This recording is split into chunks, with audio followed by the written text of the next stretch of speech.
News 18 के digital platform पर आपका इस्तकबाल। मैं हूं मुनीर हुसैन हुर्रा। आज की कई अहम खबरों के साथ आपकी खिदमत में हाजिर हैं। पहली खबर यह है कि ऑपरेशन सिंदूर के 1 साल बाद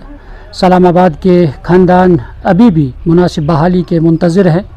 और इनका कहना है कि जो ये रिहायशी यहाँ पे हैं, अपने जो मकानात हैं उनको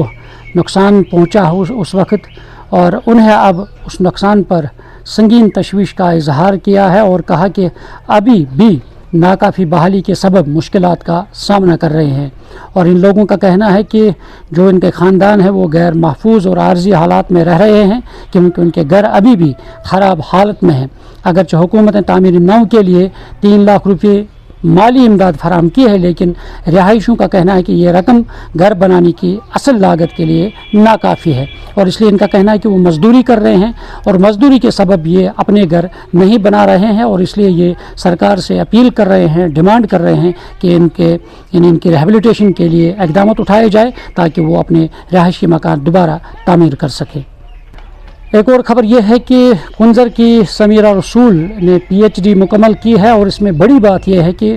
जो ससुराल वाले हैं उन्होंने बहू का ख्वाब जो है वो शर्मंदे ताबीर कराया है, और उन्होंने बाज़ाब्ता तौर पे इनका साथ दिया है। उन्होंने बुलाकर उन्हें साथ दिया है, और इन्होंने जो जयपुर यूनिवर्सिटी से उन्होंने अपनी ये जो डिग्री है, PhD की डिग्री जो है वो इम्तियाज़ी पोजीशन के साथ उन्होंने मुकम्मल कर ली है। और जो ही वो अपनी मेहनत इस तालीमी सफ़र को मुकम्मल करने के बाद घर पहुँची है, तो इलाके के लोगों ने और जो मुकामी लोग हैं, इनके घर वाले हैं, रिश्तेदार हैं, ससुराल वाले हैं, उन्होंने उन्हें वालिहाना और पुरतपाक इस्तकबाल किया है और एक मैसेज दिया है। जिस तरह वुमेन एम्पावरमेंट की बात होती है और ख़वातीन को, लड़कियों को पढ़ाने की बात होती है, इससे एक साफ मैसेज जाते हैं कि किस तरह से हमें अपनी यानी जो बच्चियाँ हैं और जो लड़कियाँ हैं उन्हें किस तरह तालीम के मैदान में आगे बढ़ने के लिए उनकी राह जो है वो हमवार करनी है। और इसी तरह जब उन्होंने अपनी PhD की डिग्री हासिल की है तो ये दूसरों के लिए अब मशाल राह बनी है, और दूसरे लोग भी जो हमारी ख़वातीन हैं, जो हमारी लड़कियाँ हैं, बहनें हैं, वो भी तालीम के मैदान में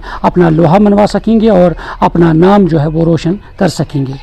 पटन के हवाले से एक खबर है। जोनल एजुकेशन ऑफिस जो ज़ाडियो पटन में एक बड़ा तनाज़ा सामने आया है, जहां एक हेड क्लर्क पर इल्ज़ाम, मुबैना तौर पर इल्ज़ाम आयद है कि उसने ज़ाडियो के जाली दस्तखत किए हैं और खुद ही छुट्टियां मंजूर की हैं। और इस सिलसिले में बाकायदा ज़ाडियो की आदमी मौजूदगी में असातिज़ा की मनमानी तैनाती जारी की है, और इस सिलसिले में अब तहकीकात की जा रही है महकमा एजुकेशन की तरफ से किस तरह ये मामला जो है वो दुरुस्त पाया जाएगा, और उसके बाद कानूनी कार्रवाई की जाएगी। अब देखना है कि किस तरह से ये मामला जो है वो हल हो सकेगा। और इसलिए ये जो तनाज़ा सामने आया है, इसमें जो एजुकेशन डिपार्टमेंट है, डायरेक्टर स्कूल एजुकेशन है, वो इस सिलसिले में तहकीकात कर रहे हैं। न्यूज़ 18 जम्मू कश्मीर के लिए मैं बारामूला से मुनीर हुसैन हुर्रा।